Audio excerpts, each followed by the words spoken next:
대체로 여전히 불안정한 전셋값이 집값을 자극할 가능성이 있고 정부의 뒤늦은 공급 정책이 수요자들에게 신뢰를 주지 못하고 있어 대세 하락 전망을 조심스러워하는 분위기다. 최근의 부동산 시장에 대해 전문가들은 정부의 전방위적인 규제가 수요를 일시적으로 억제하고 있을 뿐 이로 인해 집값 하락이 본격화될 것으로 보기는 어렵다는 분석도 나온다. 서울 부동산 정보광장에 따르면 지난달 서울 아파트 매매 거래량은 1223건으로 9월 거래량인 2690건의 절반에도 미치지 못했다. 서울 아파트 거래량은 7월 4701건, 8월 4191건 등 감소세를 보였는데 지난달에는 4월 3669건 보다 적은 거래량을 보이며 연중 최저치를 기록했다. 특히 서울 아파트값을 주도하는 강남구도 거래 절벽을 피해가지 못했다. 10월 강남구 매매 건수는 총 170건이다. 10월 매매 건수 자체는 25개 자치구 중 가장 많았지만 전반적으로 대폭 감소했다. 최근 집 거래량 크게 감소한 이유는 그동안 가파르게 치솟은 집값에 수요자들이 부담을 느꼈기 때문으로 풀이된다. 여기에 금리 인상, 금융당국의 대출 규제 등의 요인까지 더해지면서 심리가 얼어붙고 있다. 실제 서울 아파트 매수 심리가 8주 연속 하락한 가운데 서부권의 경우 6개월 만에 처음으로 기준선 100 이하로 떨어졌다. 이달 첫째 주 서울 아파트 매매 수급지수 한국부동산원 1일 조사 기준은 지난주보다 0.2포인트 낮은 100.7을 기록하며 8주 연속 하락했다. 이는 올해 4월 12일 100.3을 기록한 이후 6개월여 만에 가장 낮은 수치다. 매매 수급 지수는 기준선인 100을 기준으로 0에 가까울수록 공급이 수요보다 많음을, 200에 가까울수록 수요가 공급보다 많음을 의미한다. 이번 주 마포, 서대문, 은평구가 있는 서부권의 매매 수급 지수는 99.8로 지난 4월 26일 98.9 이후 처음 100 이하로 떨어졌다.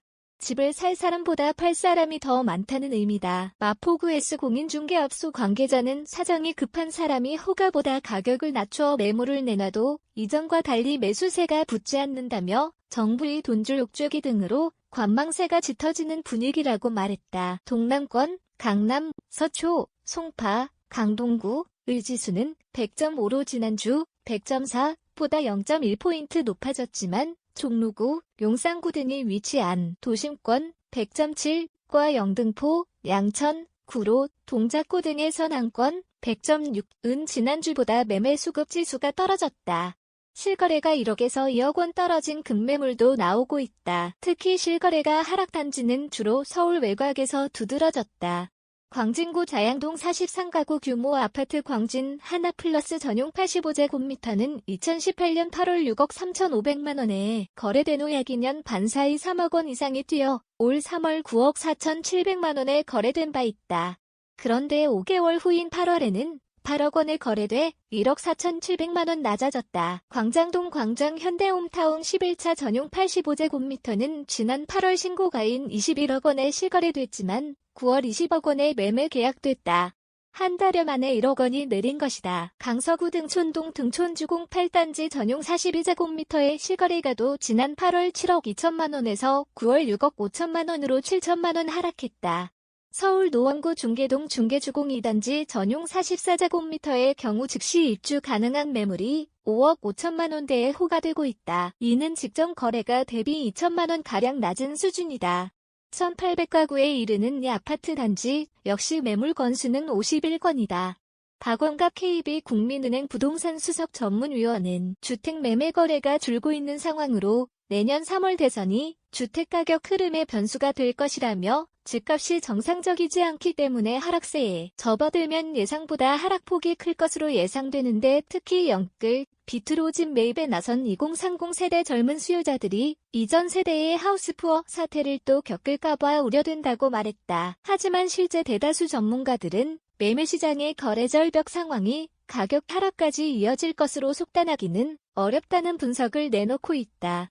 앞으로 주택 공급 폭탄, 기준금리의 대폭 인상 등 변수가 발생하기 전까지 대세 하락으로 이어지기 어렵다는 전망이다. 금융당국의 DSR, 총부채 원리금 상환 비율, 등 대출 제한 조치 등으로 주춤하기는 하지만 집값이 하락할 요소는 적다는 이유에서다. 또한 정부의 강력한 대출, 세금 규제로 수요가 위축되면서 일시적으로 시장이 관망세를 보이고 있지만 신고가를 경신하는 단지도 나오고 있다. 강남에서는 고가 아파트를 중심으로 현금 부자들이 똘똘한 한 채에 집중하면서 신고가에 거래된 단지들도 적지 않기 때문이다. 여경희 부동산화 114 연구원은 금리 인상과 가계부채 추가 대책 예고 등 하락 요인과 전세시장 불안, 공급 감소, 풍부한 유동성 등 상승 요인이 팽팽히 맞서는 상황이라며 가을 이사 수요도 완전히 끝난 것은 아니기 때문에 현재의 상승 기조가 쉽게 바뀌기는 어려워 보인다고 진단했다. 그러면서 당분간 DSR 제도의 본격 시행일 2022년 1월을 앞두고 대출 막차를 타기 위한 수요 쏠림이 예상되는 가운데 아파트 입주 물량 감소로 전세 가격의 상승세도 지속될 것으로 예상된다며 이러한 시장 상황을 고려한다면 단시일 내 매매 가격 하락 반전까지 기대하기는 어려워 보인다고 덧붙였다. 다만 일부 전문가들은 이 같은 부동산 거래 위축이 당분간 이어질 것으로 내다봤다. 한국은행이 지난 8월 기준금리를 0.25% 인상한 데 이어 이달 중 추가 인상 가능성이 크게 대두되면서 시중금리가 최근 5%대의 주택담보대출 금리가 나타나는 등 대출 금리가 가파르게 상승하고 있어서다. 김규정 한국투자증권 자산승계연구소장은 중고가 아파트의 경우 양도세 등 세금 이슈 때문에 매물 당김 현상이 지속되고 있는 상황이고 중저가 매물의 경우 대출이나 금리 인상 때문에 실거주 목적의 수요자들도 관망세가 짙어지고 있다면서 단기간에 해결되기 어려운 이슈이기 때문에 이 같은 현상은 당분간 이어질 것으로 보인다고 전망했다. 다만 수요를 따라가지 못하고 있는 공급과 높은 전세 가격은 변수가 될 수 있다. 부동산 빅데이터 업체 아실에 따르면 서울 아파트의 평균적인 수요는 연간 47,711가구인데 올해 입주 물량은 30,545가구, 내년 18,042가구로 더욱 줄어든다. 내년 8월부터는 계약갱신 청구권을 사용한 세입자가 시장의 새로운 수요로 나올 예정이다. 전문가들은 향후 집값 전망에 얽매이기보다는 필요에 의한 매수를 해야 한다고 당부한다. 박원갑 KB국민은행 부동산 수석 전문위원은 지금 같은 장세에서는 전망보다 필요로 판단하는 것이 좋을 수 있다며 필요는 투자보다 앞선다고 조언했다. 조성신 매경닷컴 기자, 시매일경제 mk.co.kr 무단 전제 및 재배포 금지에 해당 언론사로 연결됩니다.